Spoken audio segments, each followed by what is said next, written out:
আসসালামু আলাইকুম। কেমন আছেন সবাই? আলহামদুলিল্লাহ, আমরা তো ভালো আছি। ভালো কথাটা বলতে অনেকটাই খারাপ লাগছিল, তারপরও বলতে হবে যে ভালো আছি আলহামদুলিল্লাহ। তো এই তো সংসারের কিছু টুকটাক জিনিস কেনার জন্য চলে আসছি।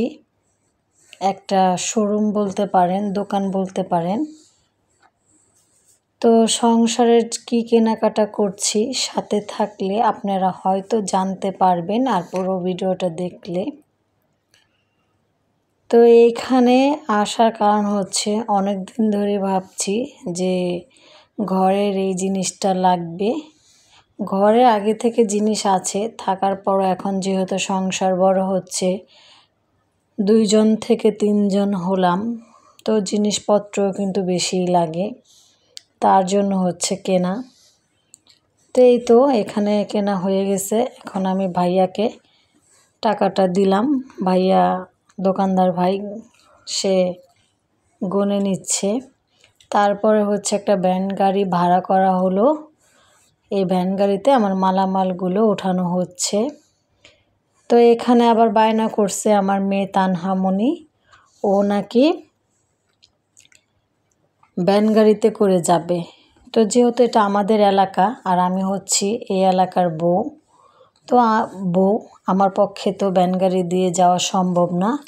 তো মেয়েকেও দিতাম না, কিন্তু মেয়ে বায়না করছে, করার কিছুই নেই। আর ও হচ্ছে বাচ্চা, তার জন্য দিলাম। তো আমি রিক্সা নিয়ে নিলাম আর ও হচ্ছে ভ্যান গাড়ি দিয়ে মালামালের সাথে যাচ্ছে। তো এই তো চলে আসছি বাসায়। আর কি বলবো, বলার কোনো ভাষা নাই। কথায় আছে যে কারো ভাদ্র মাস কারো সর্বনাশ, সেরকমটাই হয়েছে আমাদের দেশে। ফেনীতে, যশোরে, চট্টগ্রামে বন্যায় ভয়াবহ অবস্থা।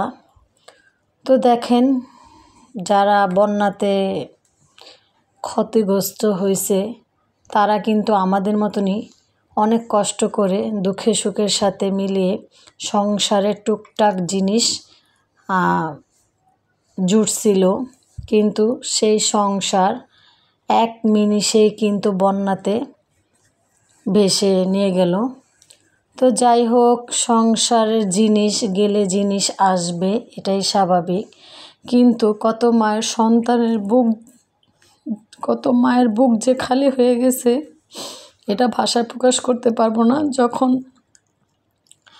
ইন্টারনেটে দেখি যে বাচ্চাগুলো পানিতে ভাসছে, তখন নিজের কাছে অনেকটাই খারাপ লাগে যে জিনিস গেলে জিনিস পাওয়া যাবে, কিন্তু কত মার বুক যে খালি হয়ে গেল সেইটা কিন্তু আর পূরণ হবে না। আজকে একটা ভিডিওতে দেখলাম যে একটা বাচ্চা পানিতে ভাসছে, তো সেটা দেখে অনেক খারাপ লাগছে। তো ওদের জন্য দোয়া ছাড়া আর কিচ্ছু করার নেই, শুধু জায়নামাজে বসে দোয়া করতে হবে। তো আমরা অনেক আশা নিয়ে সংসারের টুকটাক জিনিস সাজিয়ে ঘরটাকে পরিপূর্ণ করি, জানি না কখন আমাদের উপরও এরকম সর্বনাশ চলে আসতে পারে। কারণ চট্টগ্রাম, ফেনী আর ঢাকা এটা কিন্তু বেশি একটা দূরে না। তো অনেক খারাপ লাগে মোবাইলে যখন ঢুকি। তো এই তো সব কিছু বাধা পেরিয়েই কিন্তু জীবন, এর নামই হচ্ছে জীবন। কান্না দুঃখ সুখ মিলিয়েই, খারাপ লাগলেও কিছু করার নেই, দোয়া ছাড়া। মানুষ মানুষের গতিতে চলবেই। তো এখন হচ্ছে রাত। তানহার আব্বু বাহির থেকে আসলো, আসার সময় কিছু খাবার নিয়ে আসছে, তো সেটাই খাচ্ছি আর আপনাদের সাথে শেয়ার করছি। আর আমার আলমারিটার হচ্ছে সুর একটা কেমন হয়েছে সবাই বলবেন কমেন্ট সেকশানে। আর হচ্ছে ভিডিওটি ভালো লাগলে অবশ্যই একটি লাইক দিয়ে দিবেন, লাইক দিতে ভুলবেন না। এখানে আমি খাওয়ার পরে এখন ঘুমিয়ে যাব। আল্লাহ হাফেজ।